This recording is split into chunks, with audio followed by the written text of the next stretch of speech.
friends and strangers on the internet. I'm Jen from Good Jeans Resale.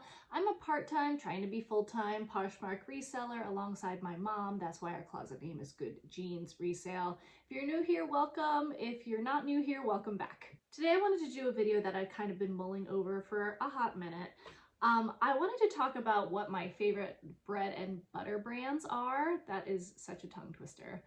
What my favorite bread and butter brands are for reselling. Like, these brands are ones that if I come across in the thrift store and the price point is good, like, most likely I will be picking them up. Not going to be huge profits in most cases, but ones that I do like to find. Now, if you watch some of my thrift hauls, you might have an idea of at least one brand on here, but I think that some of these might be surprising to some people, but let's just get into it. So number 10, these are in some kind of semblance of order where they go kind of from my least favorites to like my most favorites in the bread and butter scale. But anyway, so number 10 is ASOS. This is kind of a fast fashion brand. I only like to pick up the dresses. I only like to get them when the cost of goods are super low, but I do find that I can flip ASOS dresses for, somewhere $10 to $20 profit. The way I usually decide if I'm going to pick up a piece from ASOS is A, I really only pick up the dresses, B, what kind of keywords can I use, and C, what's my price point. Also, a factor with ASOS is, can I model the dress? Because I have found that ASOS does intellectual property claims where like they will get my listings taken down if I use their stock photos. So that is also a factor because dresses show better when they are modeled. And some ASOS dresses can be expensive if you're just buying them at retail prices and people come on Poshmark looking for a deal. That is number 10. Number 9, I sold a decent amount of this brand, but I haven't come across it in the thrift stores too often, and that brand is Halara. They are kind of known for their exercise dresses. I think they kind of started off by duping the Outdoor Voices dresses. Again, they're kind of fast fashion, and they're not super expensive retail either. So the first dresses that I flipped from them were actually, like, I had ordered them for myself. The size didn't fit me, so I contacted them to return them and get at least a partial refund, and they refunded my entire purchase and told me to keep the dresses, so I sold them.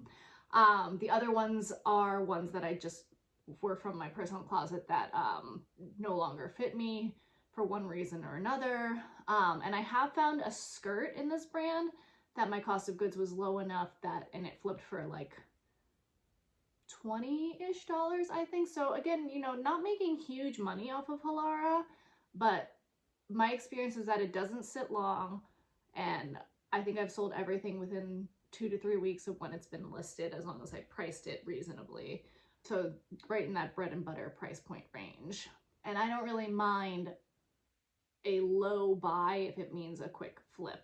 Number 8, I think a lot of people consider this a bolo brand as well. Eileen Fisher. I am getting to where I kind of want to be more selective on Eileen Fisher because she is a slow mover, but she uses really quality fabrics. So the fabric contents are something that I look at when I decide whether or not to pick up a piece. The cost of goods, always a factor, but she does pretty well. Like, I have sold some Eileen pieces between like $30 to $45. Always going to look at those fabric contents because a lot of Eileen Fisher pieces are relatively plain, so not a lot of keywording that I can do with them. So things like merino wool, I've sold a dress that was like a hemp blend. Bigger sizes will do better here. So quality fabrics, slow moving, but the profits are pretty decent as long as you're watching your cost of goods.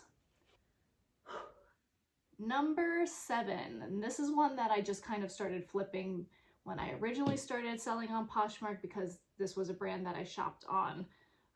So it was things from my own closet that I was clearing out, and that brand is Lulu's. Again, kind of fast fashion, and the longer I go on in reselling, the more selective I am on Lulu's. I like to only pick up their full-length dresses these days, unless there's, again, keywording that I can do, or if there's just something that I think I want to save from being thrown in a landfill or something to that effect. I like to pick up like maxi length dresses, bridesmaid style dresses, and they can usually be relied on to flip in the like $30 range, give or take. Sometimes I've sold one or two like lower than that. Sometimes I think I've sold one for like 45, depending on what the actual style was. But yeah, Lulu's is a favorite bread and butter for me. I haven't actually found too many full-length Lulu's dresses in a while, so if the universe is paying any attention and they want to throw one of those my way, I would happily take that. Oh, and I would say to make sure that it's the newer Lulu's tag. I don't think you'll find too much old tag Lulu's. I think it has like little hearts on it and it's in a different font, but I've definitely sold stuff, older Lulu stuff that I had purchased way back when, on my, from the website itself, and it sat for a very long time despite being cute. Okay, number 6 is soft surroundings, and unless it's for me to try on first, I pretty much only source soft surroundings in larger sizes. Again, for me, soft surroundings has been some pieces have moved really fast, some have moved super slow, but I do tend to think that the larger sizes will sell. I pick up anything size large and up as long as it's in good condition. I would pick up smaller sizes if the cost of goods was super low, say like, you know, I stumbled on it at a 50% off color tag at Goodwill one day, or if I went to like a thrift outlet and it was $1 to $2, I would still probably pick up the smaller sizes, maybe not like extra small petite or anything like that, but like we may do like a small or a medium. But generally, I feel like I'm spinning in circles here, but generally I try to stick to the larger sizes. Soft surroundings tends to have pretty decent fabric contents, 100% cotton, linen blends, silk blends, things like that. So I think I tend to see in the like 30 to 40 range with soft surroundings. So those can be really decent sales as long as you watch your cost of goods. Number 5 for me is Free People.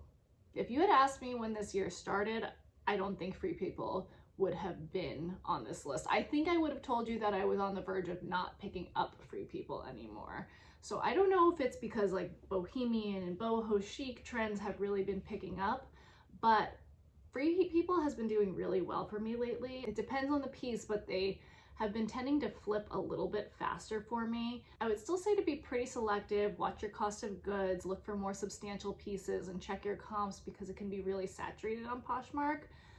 But in particular, their maxi dresses and jumpsuits have been doing really well for me. The last 3 I've sold in this category have sold within the last 2 months, I believe, and they've gone between like $75 to $90. Number 4 is Lily Pulitzer. And this, I've sold a good amount of Lily, whether it's been on consignment or actually having sourced it.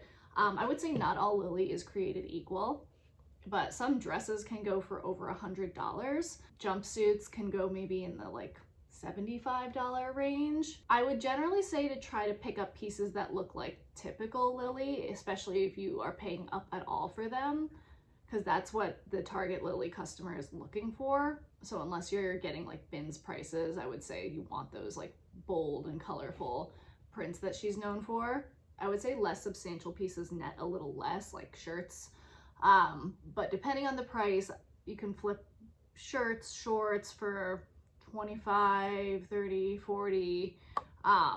Vintage Lily is a white label, and I have found it, from my personal experience, you know, your mileage may vary, I found it to be a slower mover than the current, more recent tags. And I think they just actually released a brand new tag this year. But I would say there's still a market for vintage Lily if you don't mind hanging on to them for a while and you have the space in your inventory to do so. Number 3, and this will come at no surprise to any of you who have watched pretty much any of my thrift haul videos before, but number 3 is White House Black Market. I have talked about this a lot, but selling White House Black Market for me started out because, like Lulu's, I was cleaning out my own closet.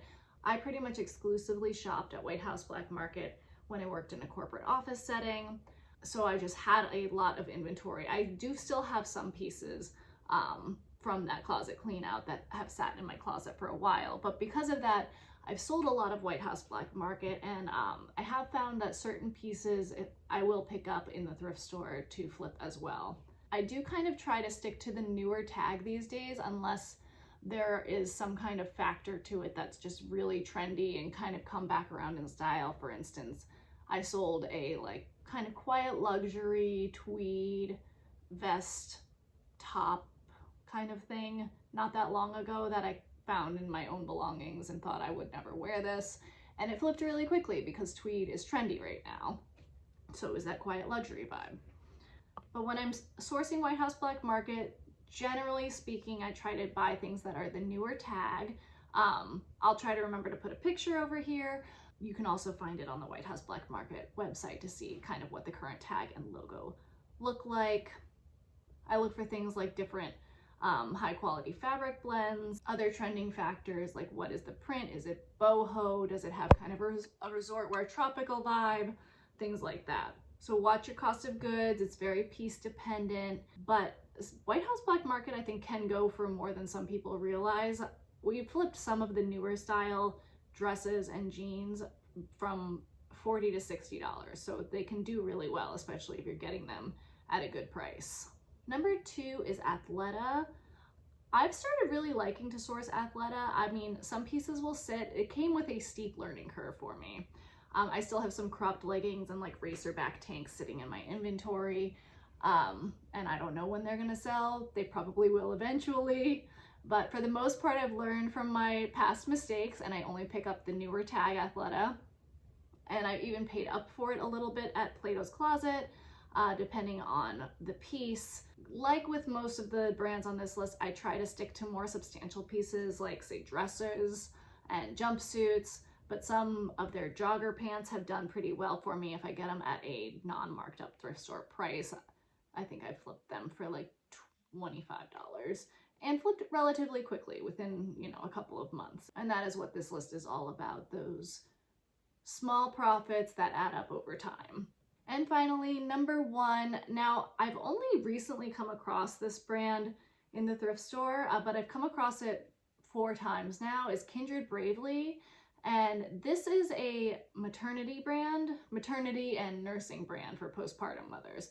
When I was nursing, I bought like a Target collaboration that they did with Kindred Bravely, and I loved those bras. And for a nursing bra, I think that these retail in like the $50 range, which seems like a lot to me for a nursing bra, but it's effectively most of what you're wearing if you're a breastfeeding mother. So I think that people, A, will pay it retail, but if they can get it cheaper, they're looking for that deal for like a quality product. I've sold 2 shirts and 2 nursing bras from Kindred Bravely, and they have flipped, I think, all of them within the week. And again, not big money, but I think I paid around $3 for each of the pieces that I've found to date, and they've sold within, I think, a week for $18 to $20 something. So $10 to $15 profit within a week, easy money, and you know, your mileage may vary, but I priced them to sell, I accept offers, and yeah, Kindred Bravely, definitely be on the lookout for that one if the cost of goods are good.